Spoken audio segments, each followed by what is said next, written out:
예전에 성전 우리가 145 성전이라고 부르죠. 145 성전 시절에 제 사무실 겸 쉴 공간이 성전 뒤에 사택 지하에 있었습니다. 반지하였죠. 그때 있었던 일인데 한 번은 책상 서랍을 이렇게 열었다가 그냥 깜짝 놀랐습니다. 갑자기 서랍 안에서 쥐가 튀어나왔어요. 생쥐 조그만 게. 얼마나 놀랐는지 나도 놀라고 쥐도 놀랐습니다. 서랍을 다 뒤집어 놓고 보니까 그 쥐가 서랍 안에 들어가서 갇혔어. 출구를 못 찾은 거야, 이 녀석. 거기 가서 나오지 못하고 있는데 그 안에서 아주 된장질을 쳤는데 가만히 살펴보니까 그 안에서 이미 오래 있었던 것으로 보입니다. 그저 밤늦게 또는 새벽에 일어나서 조용하게 책상에 앉아서 성경을 묵상하거나 글을 쓸 때 뭔가 작은 소리가 삭삭삭 소리가 들리곤 했지만 그게 쥐가 들어와서 그럴 것이라고는 생각도 조금도 못했죠. 그런데 유감스럽게도 나는 쥐와 그리 친하지를 않습니다.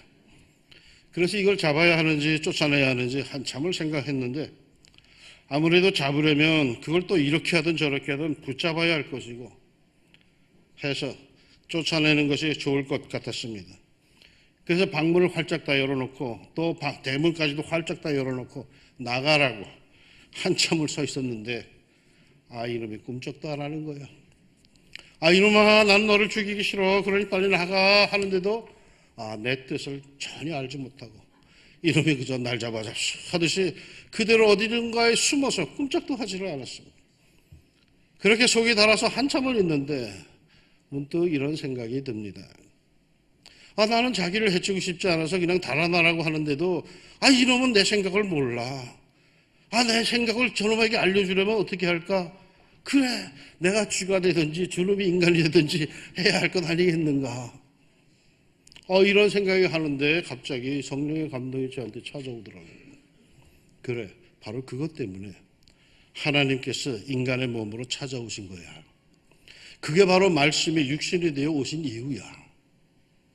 하나님께서 저 높고 높은 보좌에서 우리 인간을 향해서 내가 너희를 사랑한다. 내가 얼마나 사랑하는지 아니? 그렇게 말씀하신들. 이 낮고 낮은 곳에 사는 우리 인간이 그 하나님을 어찌 알 수 있겠습니까? 그분의 속내음을 어찌 가늠할 수 있겠습니까?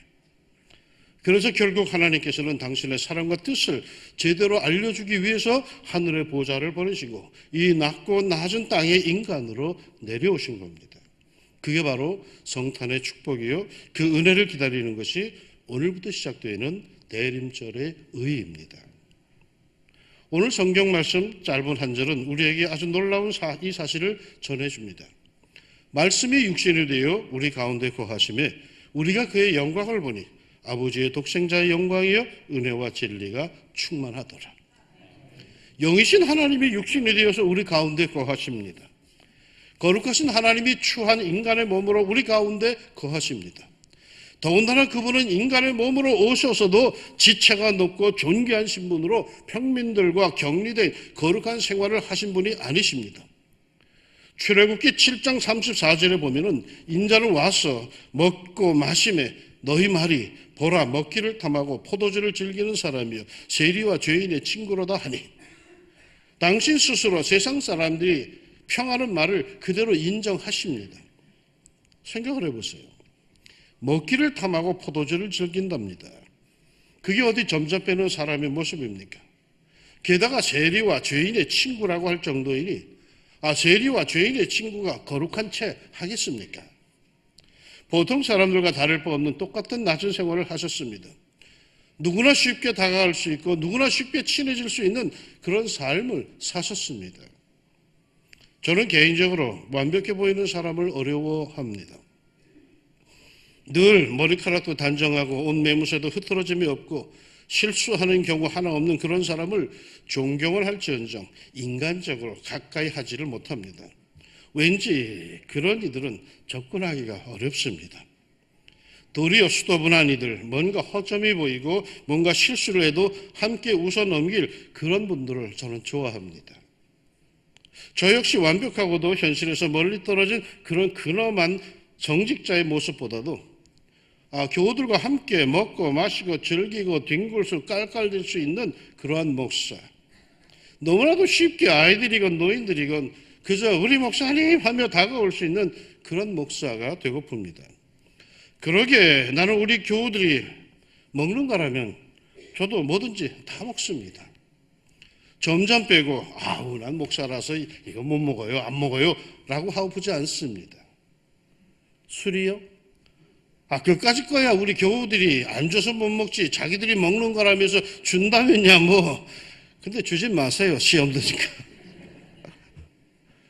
예수님은 말이요, 난 너희들과 달라 하면서 차별화된 동떨어진 생활을 잘난 척하며 사시는 것이 아니라 철저하게 평민들과 뒹굴면서 사셨습니다. 함께 웃고 함께 울고 함께 뛰고 함께 자고. 당시의 지도자들은 무식한 평민들과는 다르다고 스스로 구분이 되었다고 하여서 완전히 다른 삶을 살았지만 예수님은 말이요, 너무나도 쉽게 평민들과 함께 사셨습니다. 그러기에 당시의 지도자들이 예수님을 향해서 먹기를 탐하고 포도주를 즐기며 세리와 죄인들의 친구라고 아주 비하할 정도, 조롱할 정도였습니다. 그런데 왜 이렇게까지 주님은 사셨을까요? 이유는 하나입니다. 철저하게 우리들 중에 거하시기 위해서입니다. 우리와 함께 하시기 위해서입니다. 그러기에 예수님의 또 다른 별명은 임마누엘 아니었던가요? 하나님이신 예수님은 육신이 되어서 우리 가운데 거하십니다. 우리와 늘 함께 하십니다. 믿습니까? 그런데 문제가 있습니다. 예수님은 이렇게 우리 가운데 거하시기 위해서 영광스러운 하늘의 보좌를 버리시고 우리 가운데 거하시는데, 정작 우리는 그와 함께 하시기 위해서 이곳까지 찾아오신 예수님을 어떻게 대하고 있습니까? 우리와 대화하기 위해서, 그래서 우리의 삶을 올려주기 위해서, 업그레이드 시키기 위해서 이 땅에 오신 예수님이신데 그 예수님을 우리는 어떻게 대하고 있습니까? 구워다 놓은 보리자루라는 말이 있죠. 있지만 의미가 없어요. 도무지 교제가 없으니 이곳에 있을 의미가 없는 거죠. 함께하면 뭐합니까? 있다는 것이 의식될 정도도 아니라면 없는 것과 다를 바 없죠. 주님 오시옵소서, 주님 오시옵소서라고 간청하고 기도하고는 정작 내 삶 속에 찾아오신 예수님이신데 그 예수님이 내 삶 속에 거하신다는 것을 의식도 못하며 산다면 그 무슨 소용이 있겠습니까? 그 예수님과 아무런 대화도 없고 교제도 없다면 그 무슨 필요가 있습니까? 누군가가 나를 보고 오라고 간청해서 찾아갔더니 인사 한번 꾸벅하더니 그 다음부터 나한테 눈길도 안 줘. 대화 한마디 안 해. 아니 내가 거기에 있는 것을 의식조차 않는다면 그 얼마나 서운합니까? 심하게 무시당한 것 같아서 기분이 나쁘죠. 하나님께서 우리 가운데 거하시는 이유, 이 우리들의 삶 속에 찾아오신 이유는 뭡니까? 우리와 함께 뒹굴고 우리와 함께 웃고 사는 그 이유가 뭡니까? 대화하기 위해서야, 교제하기 위해서야. 그러면 여러분 주님과 얼마나 대화하십니까? 예수님의 뜻을 알고자 얼마나 성경을 보십니까? 내 삶 속에서 중요한 결정을 내릴 때 예수님은 얼마나 나에게 영향력을 끼칠 수 있습니까? 내 솟구치는 감정을 예수님은 얼마나 통제할 수 있으십니까? 정말 이것이냐 저것이냐는 중요한 기로에서 예수님의 말씀과 예수님의 나와 함께 하신다는 믿음은 얼마나 큰 힘을 발휘할 수 있습니까? 많은 그리스도인들이 임마누엘, 예수님께서 나와 함께 하신다고 말합니다. 그러나 그들의 삶을 들여다보면 예수님은 도무지 보이지 않습니다. 예수님이 함께 하신다면 그의 삶에 힘이 있고 소망이 있고 열정이 있을 것인데 예수님이 있는 동 많은 동 늘 그 모습 그대로입니다. 혼자 꿍꿍 앓고 혼자 속앓이하고 혼자 괴로워합니다. 여러분의 삶 속에 거하시는 예수님이 여러분의 삶을 통제할 수 있기를 바랍니다. 여러분의 생각을 살피시기를 바랍니다. 여러분의 결정에 그리스도의 사랑과 말씀이 중요한 비중을 차지할 수 있기를 소망합니다. 보세요. 주님과 교제를 하는 사람에게는 어떤 축복이 있습니까? 말씀이 육신이 되어 우리 가운데 거하시며 우리가 그의 영광을 보니 아버지의 독생자의 영광이요 은혜와 진리가 충만하더라.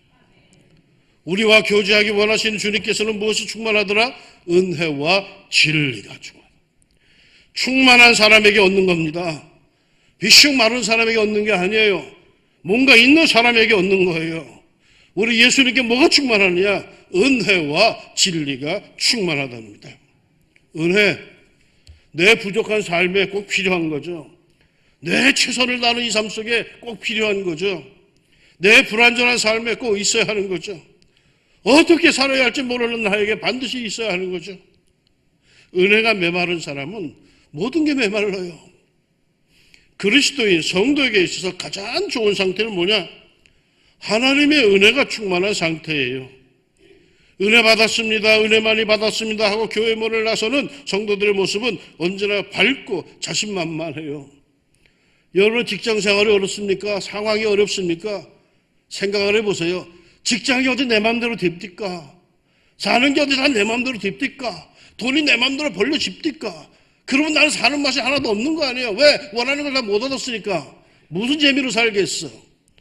그런데 우리는 살 수 있는 비결이 있어요. 하나님의 은혜요. 하나님의 은혜만 받으면 아직 거 없어도 난 있는 것처럼 넉넉히 살 수가 있고 기쁘게 살 수 있고 능력 있게 살 수가 있는 거예요. 나는 교회 나와서 하나님께 일주일에 한 번 기도하고 예배드리고 돌아갈 때 은혜가 충만해지면은 아직도 일주일 삶쯤은 내가 넉넉히 감당할 수 있지. 이런 배짱이 생기는 거예요. 이게 어디서 오느냐? 하나님께로부터 오는 거죠. 나는 아무것도 없어지고 하나님의 은혜가 나를 채워주는 거죠. 우리가 사모할 것은 은혜예요.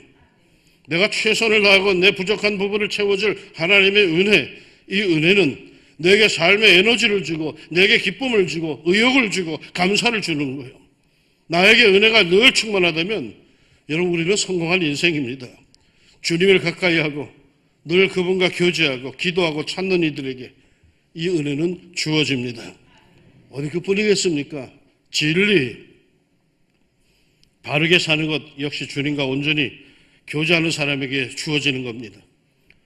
진리의 말씀이 내 안에 있는데 내가 어찌 거짓된 삶을 살 수 있겠습니까? 진리가 내 삶 속에 충만한데 어찌 옳지 못한 것에 기웃기웃거릴 수가 있겠습니까? 종종 그리스도인들이 모여서 문제를 놓고 이러쿵저러쿵 합당한 이유를 찾습니다. 다 옳습니다. 그러나 근본적인 문제는요, 성도 개개인이 주님과 제대로 교제하지 않기 때문입니다. 마음속으로는 늘 주님이 나와 함께 하셔 하면서 그 주님과 대화하지 않고 주님의 뜻과 의견을 기도로 묻지도 않고 주님은 뒷방에다 팽개쳐두고 자기 혼자 자기 인생 자기 문제라고 열을 내기 때문입니다. 주님과 견고한 교제를 통해 은혜와 진리가 충만하면 무슨 문제가 있겠습니까? 교회 내의 문제, 성도 개개인의 문제 모두 은혜와 진리가 부족하기 때문입니다. 우리 모두가 정말 은혜와 진리가 충만하다면 우리는 모든 일에 승리할 수 있고 축복받을 수 있습니다. 그럼에도 대부분 은혜와 진리가 충만하신 예수님을 우리는 늘 뒷전으로만 미룹니다. 골방에 가둡니다. 예수님은 여기 계세요. 이것은 내 문제니 내가 해결할게요. 에이구 부끄러워. 뭐 이런 것까지 예수님께서 참견하시려고 그러세요. 예수님은 그저 굿이나 보고 떡이나 잡수세요. 이런 식이야. 예수님을 그렇게 찾더니 그런 식이야. 예수님께서 하늘의 보좌를 버리시고 이 땅에 내려오신 이유는 우리와 함께 하시기 위해서입니다. 평범한 우리들, 늘 부족하고 넘어지고 쓰러지는 우리들, 하루에도 변덕이 죽을 듯 하는 우리들과 함께 하시기 위해서 이곳에 오셨습니다. 그렇다면 이제 우리는 그분과 교제를 해야 합니다. 그분과 대화를 해야 합니다. 그분과 진한 감성적 교감을 나눠야 됩니다. 그냥 함께 하시는 것으로 끝날 것이 아니라 진정 그분과 영혼의 대화, 마음과 마음의 대화, 온 삶을 두고 경건과 기도로 그분이 내 삶 속에 살아계시도록 움직이시도록 역사해야 합니다. 그리해야 합니다. 그리할 때 우리는 진정 하늘의 은혜와 진리로 충만해져서 이 땅에서 승리하며 살 것입니다. 우리와 함께 하시기 위해 오신 주님을 뒷전으로 미뤄두지 맙시다. 나와 함께 호흡하고 나와 함께 일하고 나와 함께 노래하고 나와 함께 생각하고 모든 삶의 현장에서 예수님과 함께 교감을 나누며 함께하는 여러분에게 은혜와 진리로 충만히 채워지는 축복이 있기를 예수님의 이름으로 축원합니다. 기도합시다. 사랑하는 주님, 오시옵소서 오시옵소서. 주님을 그렇게 청하더니 삶의 현장에서는 한 번도 예수님께 묻지도 않고, 한 번도 예수님과 마음을 나누지도 않고, 한 번도 그 감성을 나누지도 않고 지고집대로 사는 저희들입니다. 내 삶 속에 오신 주님, 그 예수님 대화하게 하시고 마음을 나누게 하시사 예수님이라면 어떻게 하실까 고민하며 살게 하여 주시사 예수님처럼 그렇게 살아가게 하옵소서. 예수님 이름으로 기도합니다. 아멘.